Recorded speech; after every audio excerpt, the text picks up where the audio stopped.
I say that George is one of the great storytellers we've ever seen. And I just think of all the incredible mythology that he created in human history. When I think of all the mythology that's been created in human history, Star Wars stands out. George dreamed up the quintessential saga of friends and enemies, love, war, the light side of the dark. And the stories and the characters that he created are beloved the world over, so much so that "May the Force be with you" is one of the most quoted lines ever in dozens and dozens of languages. His gifts for storytelling are matched by his incredible ability to innovate, and when he was making Star Wars in the 1970s, the technology that he needed to bring lifelike space battles to the screen just didn't exist. So what did George do? He invented it, weaving technology into his filmmaking to tell stories in an even more profound and more dramatic way.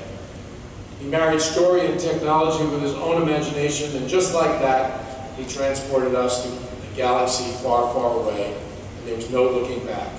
He kept on innovating. A few years later, he hired a couple of young guys, Ed Catmull and John Lasseter, developing state-of-the-art computer technology for the film industry. That was the founding team that was for what we all know today, Pixar.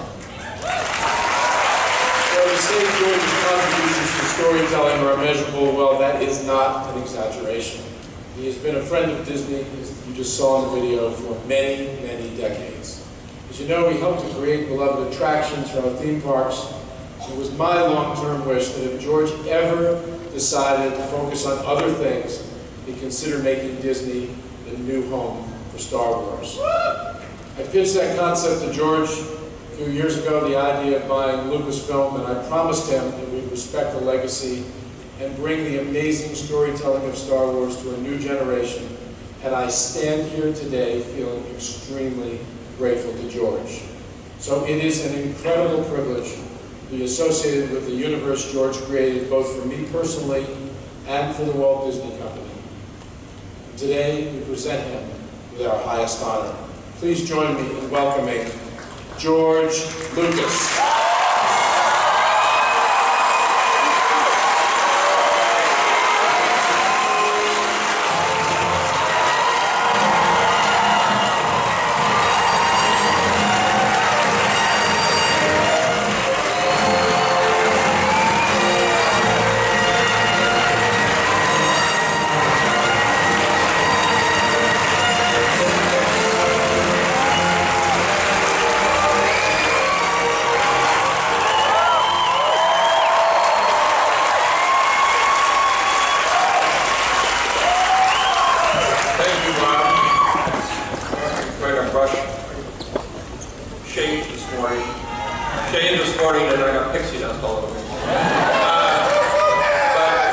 I'm very, very honored to get this award. I've been really associated with Disney 2 years now.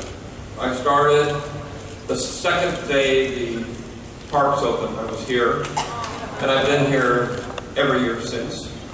And then in Florida, and then in Paris, and then in Tokyo, and look forward to Shanghai. Disney has always given me a great, great deal of inspiration.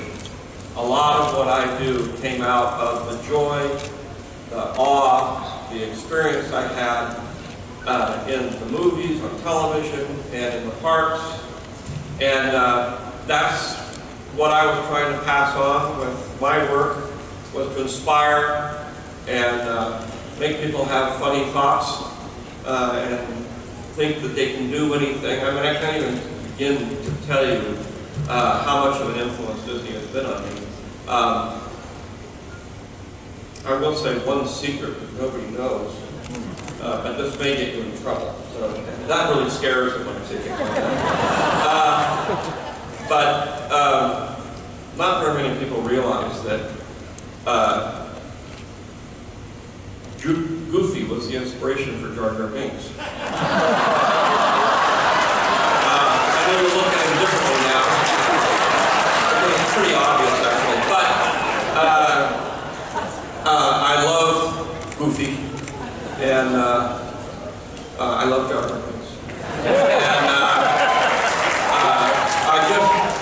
try to remember back what it was like when I was young and what I got from Disney. I'm very happy to be here with two of my daughters. One of them is older and is sitting here trying to get into the movie business, just like me. The other one is 2 years old, and we're re-going through the park, realizing to watch it through her eyes is an amazing experience. And my oldest daughter, Bill, is completely obsessed with the parks and gets frightened on all of the, it's a small world and all that kind of stuff. But in the end, I think Disney has given me back much more than I've given Disney. I worked for years and years and years. We were together and parked together and doing things all over the place. So it's a funny relationship, a friendship. We've been friends for a long time. I've never actually worked for Disney. I think Strange Magic's the only movie I ever made for you.